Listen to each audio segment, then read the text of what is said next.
Rumbeng aya nga maipasa iti anak iti basol ti tatang na, haan. Ngem iti pagtungtungan tayo itatta, ket wen.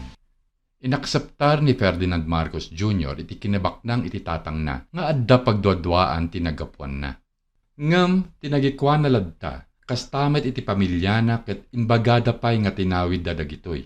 Uray no pagduadwaan tinagapuan na iti kinabaknang da. Inaramid da ni BBM nga mangiturong iti kinabaknang itinatay nga tatang na. Pagbaybayaden iti gobyerno iti buwis nga makuna nga estate tax dagiti Marcos. Ngem nalawag nga awan biyang da iti karbengan ti maysa a umili nga Pilipino. Nga agbayad iti usto nga buwis. Kuna ni retirado nga ukom Antonio Carpio. Ni Bongbong Marcos, kadwa iti nanang ken kakabsat na. Ket nakaala ti korte iti 685 milyon nga dolyares nagapu Swiss bank accounts. Napaneknekan a palimed nga inaramid da Ferdinand ken Imelda Marcos.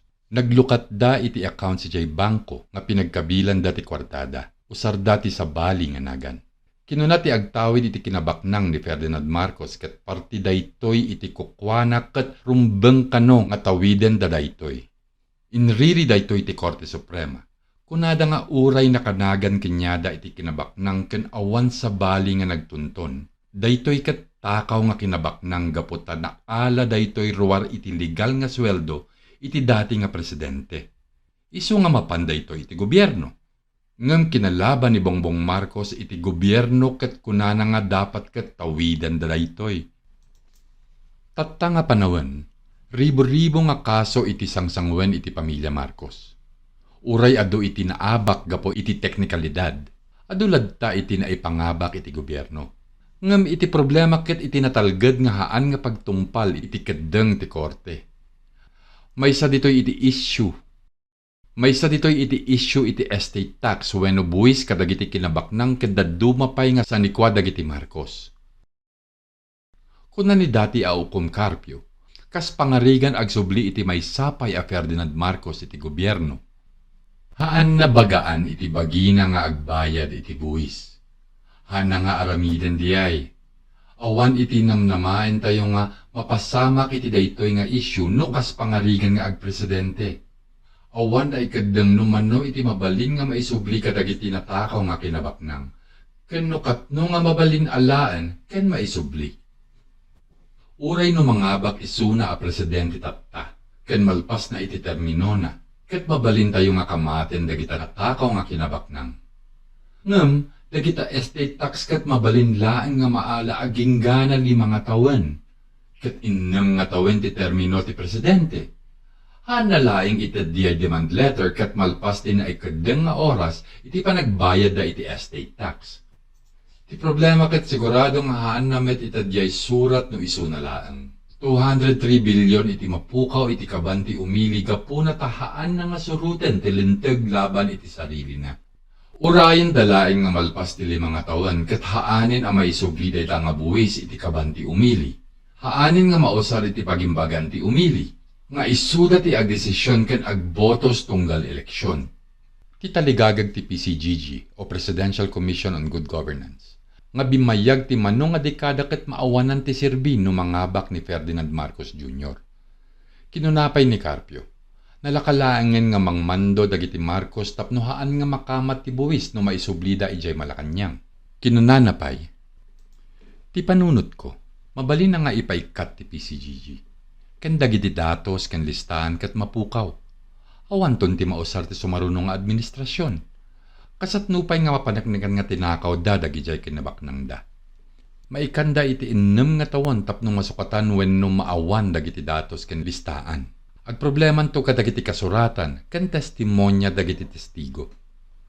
Napataglaunay dagitoy. Numatay dagiti testigo ken mapukaw dagiti orihinal nga kasuratan.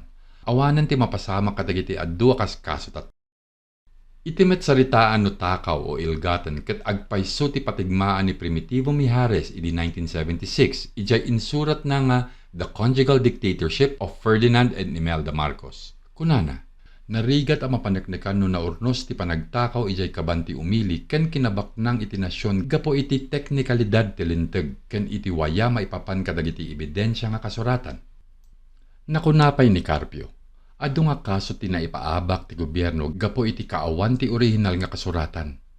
Kaaduan kat Xerox copy lang ti impasa da jay korte, isu nga awan ti kaipapanan na no masurot ti linteg ken waya nga legal. Haan lang nga dagit ti kasuratan ti problema. Pati oras ket kamkamaten met talumakay ken bumakit met ten dagiti biktima. Uray no nakasangla ti depensada iti waya nga legal. Haan met apasado daytoy iti waya a moral.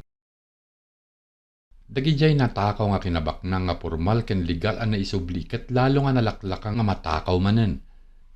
Ti executive branch nga iturturong ti Pangulo, ket iso ti agpatungpal ti linteg. Inusar ni Carpio nga pagwadan ti kaso ti PLDT o Philippine Long Distance Telephone Company. Kinunana. Nai-record nga naisao ni Imelda Marcos, iti sango dagiti media, nga subuten da amin nga napukaw kanyada. Uray dagijay na isubli ken haan insubli ti Marcos Cronis. Subuten mi amin. Haanda nga maaramid tatataawan da pa iti pwesto. No makasubli da ijay Malacañang. Anya ti aramidan da tapno maisubli man kanyada. Kas pangarigan, ijay kaso ti share ti PLDT nga sinuboten iti gobyerno nga nailakon, haanda nga pagdwadwaanen iti kedeng iti korte gapot ti pinal daytoyen. Ngam adupay iti pamuspusan. Adu iti kasapulan iti PLDT aggapo gobyerno kas ti permit ken prangkisa. Isu nga ipasardeng iti executive branch iti gobyerno nga iturong iti presidente ken parigatin isuda. Uray pay ipaay iti kongreso iti prangkisa da. Ket kaya nga supyaten iti presidente. Adu iti pamuspusan tapno pasubliin daytoy nga haan nga mapan iti Korte Suprema gapo haan nga pinal daytoy. No mangabak nga presidente ni Ferdinand Marcos Jr. ken makasubli ti pamilya na ijay Malacañang. Maadaan da manen ti gundaway tapno aramiden da ti kaykayat da. Agsubli manen ti haan nga nasayaat nga araramid ken panagsalungas iti turay.